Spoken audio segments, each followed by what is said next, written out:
हरे कृष्णा। श्रीमद् भगवद गीता यथारूप chapter 9 श्लोक number 19। तपा में हम वर्ष निगृहाम्युत्सृजामि च अमृतं चैव मृत्युश्च सदस्यान् अर्जुन। हे अर्जुन, मैं ही ताप प्रदान करता हूँ, वर्षा को रोकता हूँ तथा लाता हूँ। मैं अमृत हूँ और साक्षात मृत्यु भी हूँ। आत्मा तथा पदार्थ, सत तथा असत दोनों मुझ में ही हैं। तात्पर्य: कृष्ण अपनी विभिन्न शक्तियों से विद्युत तथा सूर्य के द्वारा ताप तथा प्रकाश बिखेरते हैं। ग्रीष्म ऋतु में कृष्ण ही आकाश से वर्षा नहीं होने देते और वर्षा ऋतु में वे ही अनवरत वर्षा की झड़ी लगाते हैं। जो शक्ति हमें जीवन प्रदान करती है वह कृष्ण है और अंत में मृत्यु रूप में हमें कृष्ण मिलते हैं। कृष्ण की इन विभिन्न शक्तियों का विश्लेषण करने पर यह निश्चित हो जाता है कि कृष्ण के लिए पदार्थ तथा आत्मा में कोई अंतर नहीं है, अथवा दूसरे शब्दों में वे पदार्थ तथा आत्मा दोनों हैं। अतः कृष्ण भावनामृत की उच्च अवस्था में ऐसा भेद नहीं माना जाता। मनुष्य हर वस्तु में कृष्ण के ही दर्शन करता है। चूँकि कृष्ण पदार्थ तथा आत्मा दोनों हैं, अतः समस्त भौतिक प्राकट्यों से युक्त यह विराट विश्व रूप भी कृष्ण है। यह वृंदावन में दो भुजा वाले वंशी वादन करते श्याम सुंदर रूप में उनकी लीलाएं उनके भगवान रूप की होती हैं। त्रैविद्या माँ सोम पापूत पापा यज्ञेरिष्टा शवगति प्रार्थयन्ते ते पुण्यमा साध्य सुरेंद्रलोक मश्यन्ति दिव्यांदिदेवी देव भोगान। जो वेदों का अध्ययन करने तथा शुम रस का पान करते हैं, वे स्वर्ग प्राप्ति की गवेषणा करते हुए अप्रत्यक्ष रूप से मेरी ही पूजा करते हैं। वे पाप कर्मों से शुद्ध होकर इंद्र के पवित्र स्वर्गिक धाम में जन्म लेते हैं, जहाँ वे देवताओं का आनंद भोगते हैं। तात्पर्य: त्रैविद्या शब्द तीन वेदों साम यजुर् तथा ऋग्वेद का सूचक है। जिस ब्राह्मण ने इन तीन वेदों का अध्ययन किया वह त्रिवेदी कहलाता है। जो इन तीन वेदों से प्राप्त ज्ञान के प्रति आसक्त रहता है उसका समाज में आदर होता है। दुर्भाग्यवश वेदों के ऐसे अनेक पंडित हैं जो उनके अध्ययन के चरम लक्ष्य को नहीं समझते, इसलिए कृष्ण अपने को त्रिवेदियों के लिए परम लक्ष्य घोषित करते हैं। वास्तविक त्रिवेदी भगवान के चरण कमलों की शरण ग्रहण करते हैं और भगवान को प्रसन्न करने के लिए उनकी शुद्ध भक्ति करते हैं। और भक्ति का सूत्रपात हरे कृष्ण मंत्र के कीर्तन तथा साथ साथ कृष्ण को वास्तव में समझने के प्रयास से होता है। दुर्भाग्यवश जो लोग वेदों के नाम मात्र के छात्र हैं, वे इंद्र तथा चंद्र जैसे विभिन्न देवों की आहुति प्रदान करने में रुचि लेते हैं। ऐसे प्रयत्न से विभिन्न देवों के उपासक निश्चित रूप से प्रकृति के निम्न गुणों के कलमश से शुद्ध हो जाते हैं। फलस्वरूप वे उच्चतर लोकों तथा यथा महल लोक, जन लोक, तप लोक आदि को प्राप्त होते हैं। एक बार इन उच्च लोकों में पहुंचकर वहां इस लोक की तुलना में लाखों गुना अच्छी तरह इंद्रियों की तुष्टि की जा सकती है। ते तम भुक्त्वा स्वर्गलोकम विशालम क्षीणे पूर्णे मृत्युलोकम विशन्ति एवं त्रिये धर्म मनु प्रपन्ना गता काम कामा लभन्ते।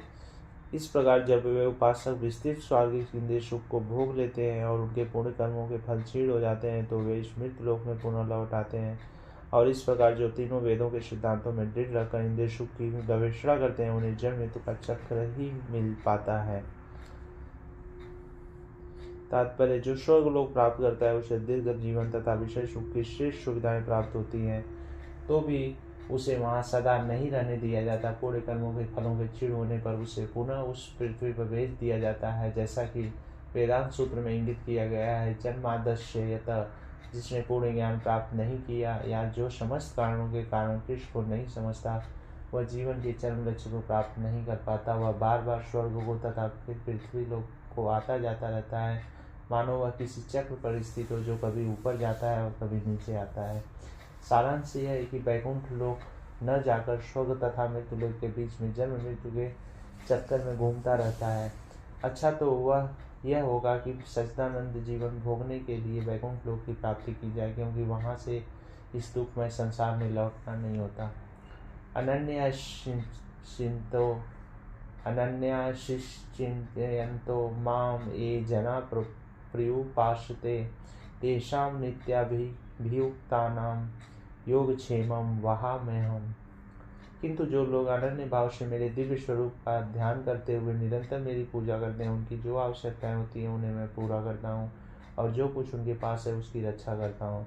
तात्पर्य, जो एक क्षण भी कृष्ण भावनामृत के बिना नहीं रह सकता, वो 24 घंटे कृष्ण का चिंतन करता है और श्रवण कीर्तन स्मरण पाद सेवन बंधन अर्चन दास शिषा के भाव तथा आत्मनिवेदन के द्वारा भगवान के चरण कमलों की सेवा में रत रहता है। ऐसे कार्य शुभ होते हैं और आध्यात्मिक शक्ति से पूर्ण होते हैं, जिससे भक्त को आत्म साक्षात्कार होता है और उसकी यही एकमात्र कामना रहती है कि वह भगवान का सानिध्य प्राप्त करे। ऐसा भक्त निश्चित रूप से बिना किसी कठिनाई के भगवान के पास पहुंचता है, यह योग कहलाता है। ऐसा भक्त भगवत कृपा से इस संसार में पुनः नहीं आता। क्षेम का अर्थ है भगवान द्वारा कृपामय संरक्षण। भगवान योग द्वारा पूर्णतया कृष्ण भावनाभावित होने में सहायक बनते हैं, और जब भक्त पूर्ण कृष्ण भावनाभावित हो जाता है तो भगवान उसे दुख में बद्ध जीवन में फिर से गिरने से उसकी रक्षा करते हैं। अन्य देवता भक्ता यजन्ते साधयन्विता तेपि मामेव कौन्तेय यजनते विधिपूर्वकम्।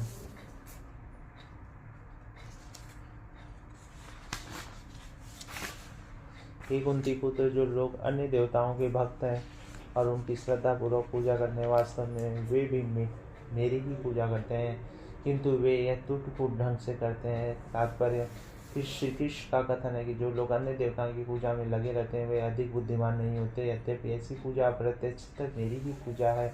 उदाहरण, जब कोई मनुष्य वृक्ष की जड़ों में पानी न डालकर उसकी पत्तियों टहनियों में डालता है तो वह ऐसा इसलिए करता है क्योंकि उसे पर्याप्त ज्ञान नहीं होता या वह नियमों को ठीक से पालन नहीं करता। इसी प्रकार शरीर के विभिन्न अंगों की सेवा करने का अर्थ है अमाशय में भोजन की पूर्ति करना। इसी तरह विभिन्न देवता भगवान की सरकार के विभिन्न अधिकारी तथा निर्देशक हैं। मनुष्य को अधिकारियों या निर्देशकों द्वारा नहीं अपितु सरकार द्वारा निर्मित नियमों का पालन करना होता है। इसी प्रकार हर एक को परमेश्वर की ही पूजा करनी होती है। इससे भगवान के सारे अधिकारी तथा निर्देशक स्वतः प्रसन्न होंगे। अधिकारी तथा निर्देशक तो सरकार के बंदी होते हैं, अतः उन्हें घूस देना अवैध है। यहाँ पर इसी को अविधि पूर्वक कम कहा गया है। दूसरे शब्दों में कृष्ण अन्य देवताओं को व्यर्थ पूजा का समर्थन नहीं करते।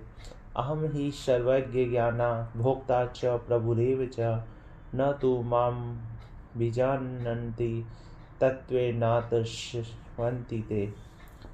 मैं ही समस्त यज्ञों का एकमात्र भोक्ता तथा स्वामी हूँ। जो लोग मेरे वास्तविक दिव्य स्वभाव को नहीं पहचान पाते वे नीचे गिर जाते हैं। तात्पर्य, यहाँ यह स्पष्ट कहा गया है कि वैदिक साहित्य में अनेक प्रकार के यज्ञ अनुष्ठानों का आदेश है, किंतु वो वास्तुतः वे सब भगवान को ही प्रसन्न करने के निमित्त है। यज्ञ का अर्थ है विष्णु। भगवत गीता के 3 अध्याय में यह स्पष्ट कथन है कि मनुष्य को चाहिए कि यज्ञ या विष्णु को प्रसन्न करने के लिए कर्म करे। मानवीय सभ्यता का समग्र रूप वर्णाश्रम धर्म है और यह विशेष रूप से विष्णु को प्रसन्न करने के लिए। इसलिए इस श्लोक में कृष्ण कहते हैं, मैं समस्त योगों का भोक्ता हूँ क्योंकि मैं परम प्रभु हूँ। किंतु अल्पज्ञ इस तथ्य से अवगत न होने के कारण क्षणिक लाभ के लिए देवताओं को पूजते हैं, तब वे इस संसार में आ गिरते हैं और उन्हें जीवन का लक्ष्य प्राप्त नहीं हो पाता। यदि किसी को अपनी भौतिक इच्छा की पूर्ति करनी ही हो तो अच्छा यही होगा कि वह इसके लिए परमेश्वर से प्रार्थना करे। यद्यपि यह शुद्ध भक्ति नहीं है और इस प्रकार उसे वांछित फल प्राप्त हो सकेगा। यान्ति देवव्रता देवान् प्रियन्ति पितृवता भूतानि यान्ति भूतेज्या यान्ति मद्यार्जिनोऽपि पाम। जो देवताओं की पूजा करते हैं वे देवताओं के बीच जन्म लेंगे। जो पितरों को पूजते हैं वे पितरों के पास जाते हैं। जो भूत प्रेतों की उपासना करते हैं वे उन्हीं के बीच जन्म लेते हैं, और जो मेरी पूजा करते हैं वे मेरे साथ निवास करते हैं। तात्पर्य, यदि कोई चंद्रमा सूर्य या अन्य लोक को जाना चाहता है तो वह अपने गंतव्य को बताए गए विशिष्ट वैदिक नियमों का पालन करके प्राप्त कर सकता है। इसका विशद वर्णन वेदों के कर्मकांड अंश 10 पौर्णमासी में हुआ है, जिसमें विभिन्न लोकों में स्थित देवताओं के लिए विशिष्ट पूजा का विधान है। इसी प्रकार विशिष्ट यज्ञ करके पितृलोक प्राप्त किया जा सकता है। इसी प्रकार मनुष्य भूत प्रेत लोकों में जाकर यक्ष रक्ष या पिशाच बन सकता है। पिशाच पूजा को काला पूजा कहते हैं। अनेक लोग इस काले जादू का अभ्यास करते हैं और सोचते हैं कि यह अध्यात्म है, किंतु ऐसे क्रियाकलाप नितांत भौतिकतावादी हैं। इसी तरह शुद्ध भक्त केवल भगवान की पूजा करके निसंदेह वैकुंठ लोक तथा कृष्ण लोक की प्राप्ति करता है।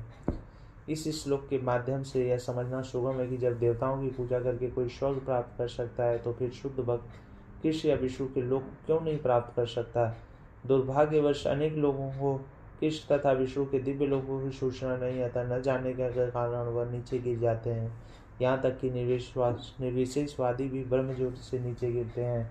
इसलिए कृष्ण भावनामृत आंदोलन इस दिव्य सूचना को समूचे मानव समाज में वितरित करता है कि केवल हरे कृष्ण मंत्र के जाप से ही मनुष्य सिद्ध हो सकता है और भगवत धाम को वापस जा सकता है। पत्रम पुष्पम फलम तोयम यो मे भक्त्या प्रयच्छति तदहम भक्त्युपहतमश्यामि प्रयतात्मनः। यदि कोई प्रेम तथा भक्ति के साथ मुझे पत्र, पुष्प, फल या जल प्रदान करता है तो मैं उसे स्वीकार करता हूँ।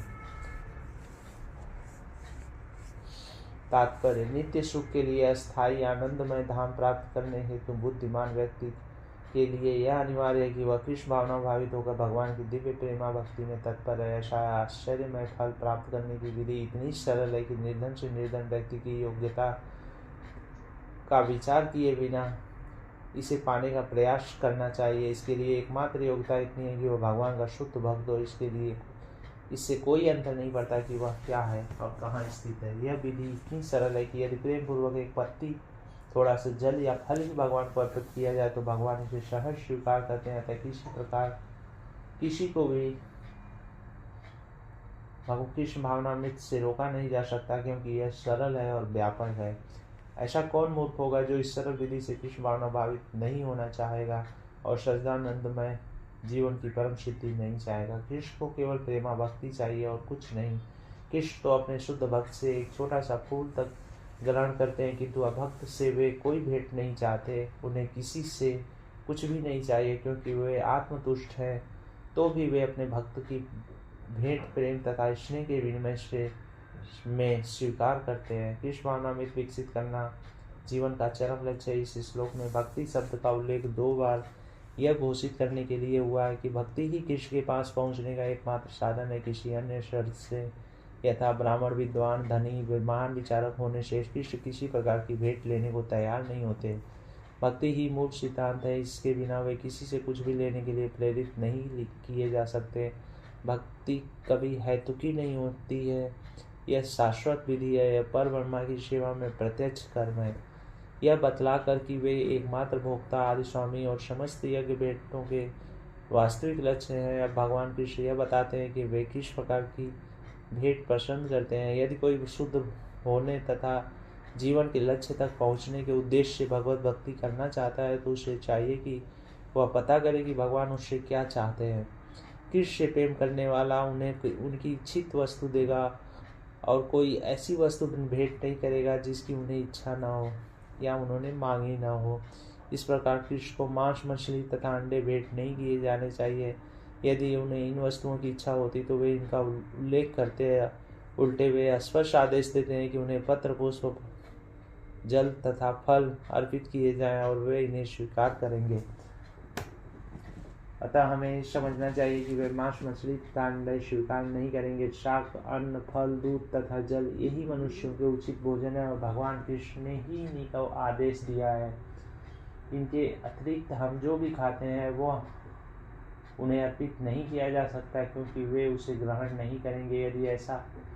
यदि हम ऐसा भोजन उन्हें अर्पित करेंगे तो वह प्रेमा भक्ति नहीं कर सकेंगे।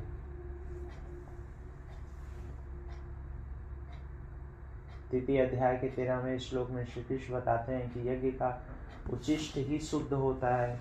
अतः जो लोग जीवन में प्रगति करने तथा भवबंधन से मुक्त होने के इच्छुक हैं वे उन्हें इसी को खाना चाहिए। इसी श्लोक में वे यह भी बताते हैं कि जो लोग अपने भोजन को अर्पित नहीं करते वे पाप भक्षण करते हैं। दूसरे शब्दों में उनका प्रत्येक कौर इस संसार की जटिलताओं में उन्हें बांधने वाला है। अच्छा सरल शाकाहारी भोजन बनाकर उसे भगवान कृष्ण के चित्र या आर्च विग्रह के समक्ष अर्पित करके तथा नतमस्तक होकर इस तुच्छ भेंट को स्वीकार करने की प्रार्थना करने से मनुष्य अपने जीवन में निरंतर प्रगति करता है। उसका शरीर शुद्ध होता है और मस्तिष्क के श्रेष्ठ तंतु उत्पन्न होते हैं, जिससे शुद्ध चिंतन हो पाता है। सबसे बड़ी बात यह है कि यह समर्पण अत्यंत प्रेम पूर्वक करना चाहिए। कृष्ण को किसी तरह के भोजन की आवश्यकता नहीं रहती, क्योंकि उनके पास सब कुछ है। किंतु यदि कोई उन्हें इस प्रकार प्रसन्न करना चाहता है तो वे उस भेंट को स्वीकार करते हैं। भोजन बनाने, सेवा करने तथा भेंट करने में जो सबसे मुख्य बात रहती है वह है कृष्ण के प्रेमवश कर्म करना। वे मायावादी चिंतक भगवद गीता के इस श्लोक का अर्थ नहीं समझ सकेंगे, जो यह मानकर चलते हैं कि पर ब्रह्मांड इंद्रिय रहित है। उनके लिए यह या तो रूपक है या भगवद गीता के उद्घोषक कृष्ण के मानवीय चरित्र का प्रमाण है। किंतु वास्तविकता तो यह है कि भगवान कृष्ण इंद्रियों से युक्त हैं, और यह कहा गया है कि उनकी इंद्रियां परस्पर परिवर्तनशील है। दूसरे शब्दों में एक इंद्रिय दूसरी इंद्रिय का कार्य कर सकती है। कृष्ण को परम ब्रह्मा कहने का आशय यही है कि इंद्रिय रहित होने पर उन्हें समस्त ऐश्वर्यों से युक्त नहीं माना जा सकता।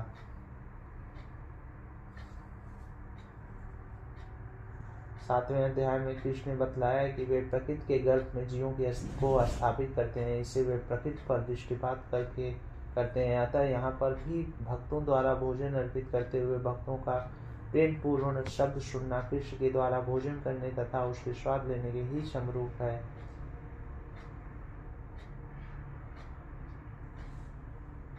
इस बात पर इसलिए बल देना होगा क्योंकि अपनी सर्वोच्च स्थिति के कारण उनका सुनना उनके भोजन करने तथा स्वाद करने के ही समरूप है। केवल भक्त ही बिना तर्क के यह समझ सकता है कि पर ब्रह्मा भोजन कर सकते हैं और उसका स्वाद ले सकते हैं। हरे कृष्ण।